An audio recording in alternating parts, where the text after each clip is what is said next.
José, dos sonhos do faraó, a interpretação. 2 longos anos se arrastaram desde que o copeiro-chefe havia sido libertado da prisão. José continuava ali, supervisionando os outros prisioneiros, mantendo sua integridade, confiando em Deus, mesmo quando parecia que havia sido esquecido. Ele tinha agora 30 anos, e 13 anos de sua vida haviam sido roubados pela escravidão e prisão injusta. Mas então, algo aconteceu que mudaria tudo. Uma noite, o faraó, o homem mais poderoso do mundo, governante de todo o Egito, teve um sonho perturbador. Ele estava em pé junto ao rio Nilo, o grande rio que trazia vida ao Egito. De repente, 7 vacas subiram do rio. Eram vacas lindas, gordas, saudáveis, com a carne firme e brilhante. Elas começaram a pastar entre os juncos, na margem do rio. Logo depois, outras 7 vacas subiram do Nilo. Mas estas eram horríveis de se ver. Magras, feias, com os ossos aparecendo sob a pele esticada, fracas e doentes. Eram as vacas mais feias que o faraó já tinha visto em toda a terra do Egito.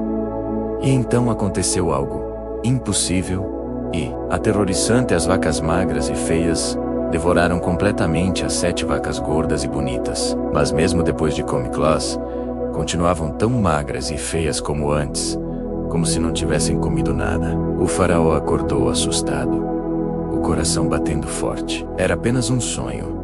Tentou se acalmar, mas a imagem daquelas vacas famintas, devorando as gordas, permanecia vívida em sua mente. Ele conseguiu voltar a dormir.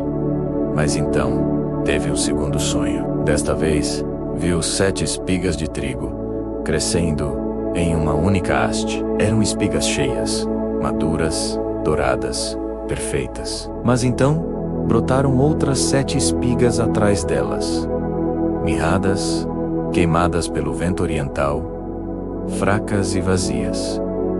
E as espigas mirradas engoliram as 7 espigas boas e cheias. O faraó acordou de novo, desta vez em pânico. 2 sonhos numa mesma noite, ambos com o mesmo padrão.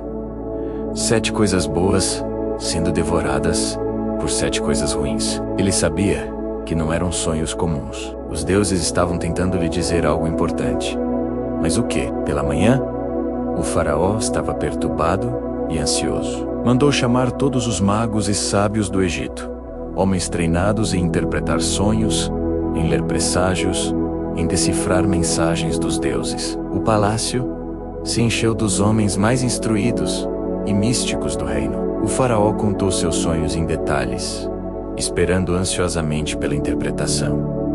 Os magos ficaram em silêncio, consultaram seus livros, murmuraram encantamentos, discutiram entre si, mas nenhum conseguia dar uma interpretação que fizesse sentido. Uns tentaram explicações vagas e confusas.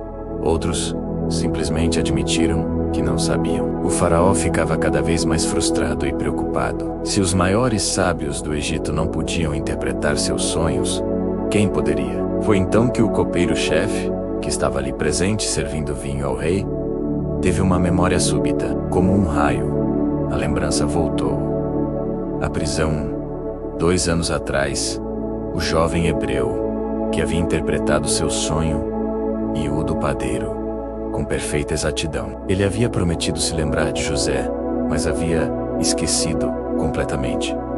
Agora, finalmente, a memória retornava. O copeiro se aproximou do faraó e disse com urgência: "Hoje me lembro das minhas faltas, quando Vossa Majestade ficou irado com seus servos e me prendeu na casa do capitão da guarda.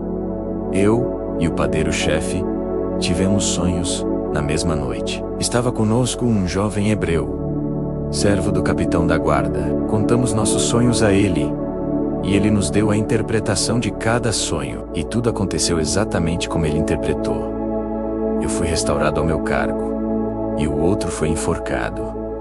O faraó não perdeu tempo. Se aquele jovem hebreu tinha o dom de interpretar sonhos com precisão, ele precisava dele imediatamente. Mandou buscar José na prisão com urgência. Os guardas correram até a prisão e gritaram: "José, o hebreu, o faraó o chama." José, que estava em suas vestes de prisioneiro, sujo e com barba longa, foi rapidamente preparado. Barbearam-no completamente conforme o costume egípcio. Lavaram-no, deram-lhe roupas limpas. Tudo foi feito às pressas. Em questão de horas, José passou de prisioneiro esquecido a alguém convocado pelo próprio faraó.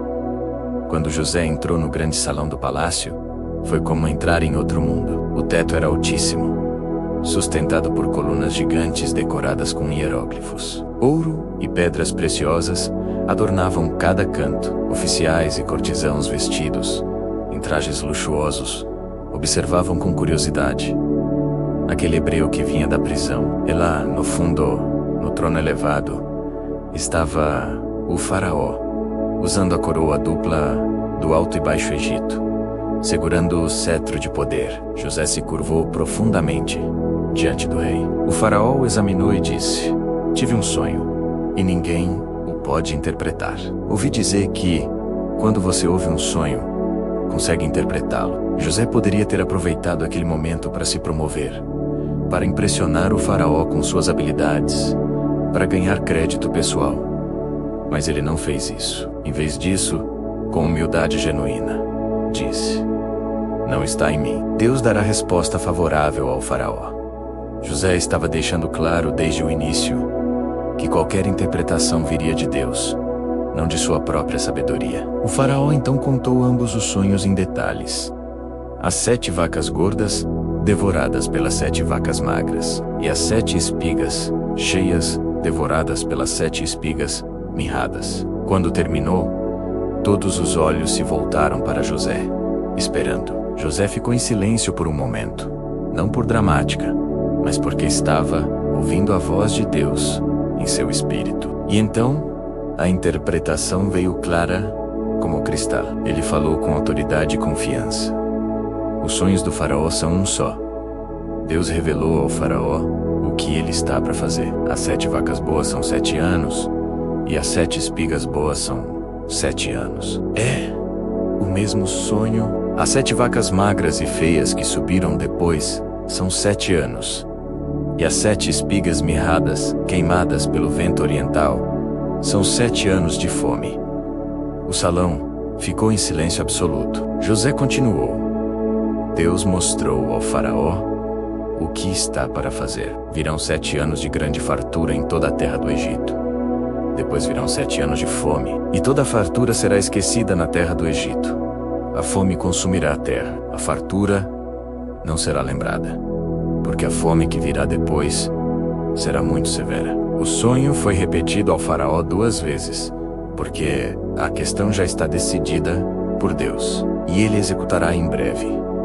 A interpretação era clara, direta e aterrorizante. 7 anos de prosperidade seguidos por 7 anos de fome devastadora. O Egito, que dependia das cheias anuais do Nilo para suas colheitas, enfrentaria uma catástrofe sem precedentes. Milhões de pessoas poderiam morrer de fome, mas José não parou na interpretação. Ele tinha passado anos administrando a casa de Potifar e supervisionando a prisão. Ele entendia de planejamento, de gestão, de preparação para crises, e Deus lhe deu não apenas a interpretação, mas também a solução. José olhou diretamente para o faraó e disse com ousadia: "Portanto, procure o faraó um homem criterioso e sábio, e o ponha sobre a terra do Egito.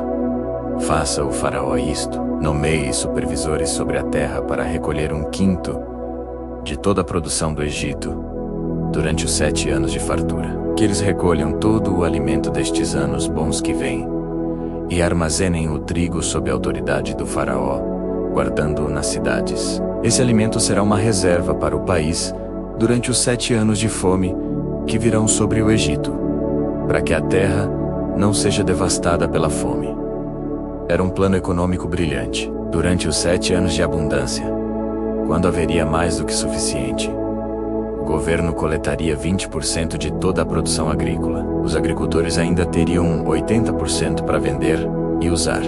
Então não seria um fardo impossível. Esse excedente seria armazenado em celeiros espalhados por todo o país. Quando a fome chegasse, haveria reservas suficientes, não apenas para sobreviver, mas para prosperar. O faraó e todos os seus oficiais ficaram impressionados. Não era apenas a interpretação precisa, mas a sabedoria prática da solução. O faraó olhou ao redor para seus conselheiros e perguntou retoricamente: poderíamos achar alguém como este homem? Em quem está o Espírito de Deus? Continua no vídeo de amanhã. Todos os dias teremos um novo vídeo aqui. Se inscreva no canal e, se gostou, envie para uma pessoa que ama e nos ajude a abençoá-la também.